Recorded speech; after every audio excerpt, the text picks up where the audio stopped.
నూజివీడు మండలం దిగవల్లి గ్రామంలో పలు అభివృద్ధి కార్యక్రమాల్లో పాల్గొన్న రాష్ట్ర గృహ నిర్మాణ, పౌర సంబంధాల శాఖ మంత్రి కొలుసు పార్థసారథి. పార్టీ నాయకులు, కార్యకర్తలతో సమీక్షా సమావేశం నిర్వహించారు. గ్రామ అభివృద్ధి కోసం సుమారు 25 కోట్లతో పలు అభివృద్ధి, సంక్షేమ కార్యక్రమాలు చేపట్టామని మంత్రి తెలిపారు. నియోజకవర్గంలో ప్రభుత్వం ఏర్పడిన రెండేళ్లలో సుమారు 250 కోట్ల అభివృద్ధి పనులు చేపట్టామని, R&B రోడ్లకు 115 కోట్లు ఖర్చు చేశామని పేర్కొన్నారు. ముఖ్యమంత్రి సహాయ నిధి ద్వారా సుమారు 14 కోట్ల విలువైన చెక్కులు అందజేశామని తెలిపారు. కార్యకర్తలు, నాయకులు ఐక్యంగా పనిచేసి రాబోయే స్థానిక ఎన్నికల్లో విజయం సాధించాలని పిలుపునిచ్చారు. పార్టీని కుటుంబంగా భావించి అభివృద్ధి కోసం కృషి చేయాలని, విభేదాలకు తావివ్వకూడదని సూచించారు. తల్లికి వందనం పథకం ద్వారా దిగవల్లి గ్రామంలో సుమారు 63.75 లక్షలు అందించామని, పింఛన్ల రూపంలో సుమారు 2 కోట్లు పంపిణీ చేశామని తెలిపారు. వివిధ సామాజిక వర్గాల సంక్షేమం కోసం కూటమి ప్రభుత్వం పలు సంస్కరణలు చేపట్టిందన్నారు. త్వరలో రాష్ట్రంలో సుమారు 80,000 ఇళ్లను మంజూరు చేయనున్నామని, మొదటి విడతలో గ్రామీణ ప్రాంతాల్లోని నిరుపేదలకు ప్రాధాన్యం ఇస్తామని తెలిపారు. రాష్ట్రంలో 61 లక్షల మందికి పింఛన్లు అందిస్తున్నామని మంత్రి పేర్కొన్నారు.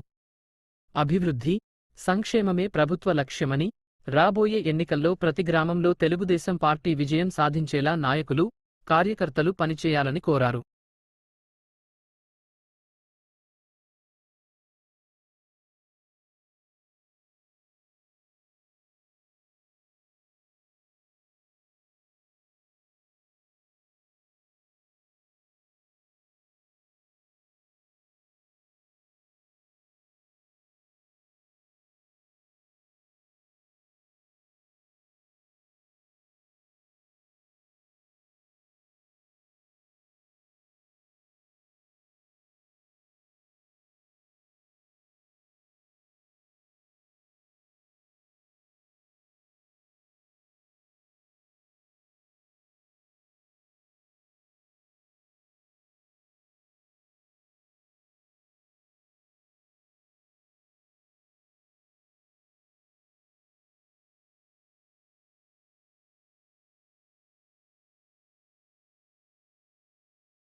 పేదల సేవలో ఏదైతే పెన్షన్ ఇచ్చే కార్యక్రమం ఉందో ఈ కార్యక్రమాన్ని కూటమి ప్రభుత్వం చంద్రబాబు నాయుడు గారి నాయకత్వంలో అత్యంత ప్రాధాన్యత కలిగిన కార్యక్రమంగా, ఒక పవిత్రమైన కార్యక్రమంగా వృద్ధుల్ని, వితంతుల్ని, అంగవైకల్యం వాళ్ళని ఆదుకునే ఎంతో కొంత సహాయకారిగా ఉండే పథకంగా భావించి ముఖ్యమంత్రి గారి దగ్గర నుండి కూటమి పార్టీల ప్రజాప్రతినిధులు, నాయకులు, కార్యకర్తలు అందరూ కూడా ఈ కార్యక్రమాన్ని ఒక చిత్తశుద్ధితో, కమిట్మెంట్తో నిర్వహిస్తున్నామని చెప్పేసి మనం చేస్తా ఉన్నాను.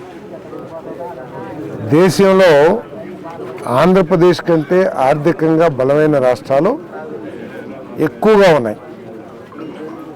దాదాపు ప్రతి రాష్ట్రం కూడా, ఎందుకంటే ఆంధ్రప్రదేశ్ కొత్తగా ఏర్పడిన రాష్ట్రం కాబట్టి ఏర్పడిన 10 సంవత్సరాల్లో 5 సంవత్సరాలు విధ్వంసానికి గురైంది కాబట్టి ఆర్థికంగా బలహీనంగా ఉన్న రాష్ట్రాల్లో మొట్టమొదటి స్థానంలో ఉంటుంది. ఆర్థికంగా బలహీనంగా ఉన్నప్పటికీ కూడా దేశంలో ఏ రాష్ట్రం ఇవ్వని విధంగా, నాకు తెలిసి ఏ రాష్ట్రంలో కూడా 2,000 నుంచి 2,000 రూపాయలకి మించి పెన్షన్ ఇచ్చే రాష్ట్రం ఎక్కడా లేదు. కొన్ని రాష్ట్రాలు అయితే 600 రూపాయలు ఇస్తున్నాయి పెన్షన్. కానీ ఈ రాష్ట్రంలో 6,000, 4,000, 6,000, 10,000, 15,000 4 కేటగిరీస్లో మరి పెన్షన్ ఇచ్చే కార్యక్రమం చేస్తున్నాం. దాదాపు 60-61 లక్షల మందికి ఇస్తున్నామని చెప్పేసి మనం చేస్తా ఉన్నాను. మరి త్వరలో ఎవరికైతే అర్హత ఉందో వారికి కూడా పెన్షన్ ఇవ్వాలని చెప్పేసి ప్రభుత్వం ఆలోచించేస్తుంది. కాకపోతే గత ప్రభుత్వం ఈ రాష్ట్రానికి చేసిన ఆర్థిక నష్టాల మూలంగా ప్రభుత్వానికి ఇవ్వాలని ఆలోచన కూడా అది కొంత ఆలస్యం అవుతుంది. ఏదేమైనా కూడా ముఖ్యమంత్రి గారు ఈ అర్హత ఉన్న వాళ్ళకి ఇవ్వాలనే ఆలోచనతో ఉన్నాయని చెప్పేసి కూడా నేను మనవి చేస్తాను. అదేవిధంగా మరి గృహ నిర్మాణం కొత్త ఇల్లు కావాలని చెప్పేసి ఈ గ్రామంలో చాలామంది చెప్పారు. ఒక వారం 10 రోజుల్లో కేంద్ర ప్రభుత్వం నుంచి ఒక 80,000 ఇల్లు సుమారు శాంక్షన్ రాబోతుంది మొట్టమొదటి దశలో.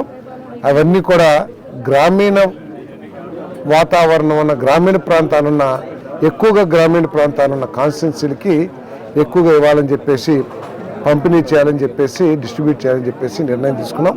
కాబట్టి ఒక 10-15 రోజుల్లో కొత్త శాంక్షన్స్ కొంతమందికి, మళ్ళీ నెక్స్ట్ విడత వచ్చినప్పుడు ఇంకా ఎక్కువ మందికి అవన్నీ కూడా ప్రభుత్వం ఒక విధి విధానం ప్రిపేర్ చేసి అవన్నీ కూడా రిలీజ్ చేస్తామని చెప్పేసి మనం చేస్తాం.